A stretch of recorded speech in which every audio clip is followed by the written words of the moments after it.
చూస్తున్నాం పోలవరం జిల్లా దేవీపట్నం పరిసరాల్లో పెద్ద పులి సంచారం కలకలం రేపుతోంది. నేలకోట సమీపంలోని రామదుర్గం కొండపై కనిపించింది పెద్ద పులి.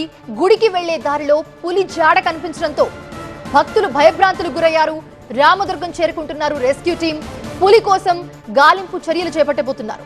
ఇక నిన్న పౌర్ణమి సందర్భంగా రామదుర్గం కొండపై శ్రీరాముని దర్శించుకునేందుకు పెద్ద సంఖ్యలో భక్తులు తరలివచ్చారు.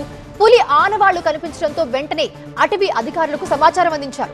దీంతో భక్తులు కొండ ప్రాంతం వైపుగా బయటికి రావద్దని చెప్పి హెచ్చరికలు జారీ చేసి పులి కోసం గాలింపు చేపట్టారు.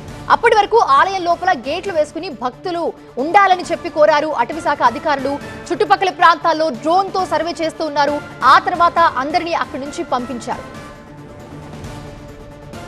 ఇక 2 రోజుల క్రితం పూడిపల్లి పోచమ్మగండి శివారులో కనిపించింది పెద్ద పులి.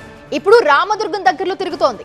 ఈ టైగర్ సంచారంతో అంగులూరు, నేలకోట, పోచమ్మగండి, చిన్నారిగండి, దీంతో పాటు శరభవరం, పోలవరం ప్రాజెక్టు దగ్గర సిబ్బందిని అటవీ అధికారులు ఎప్పటికప్పుడు అలర్ట్ చేస్తూ ఉన్నారు.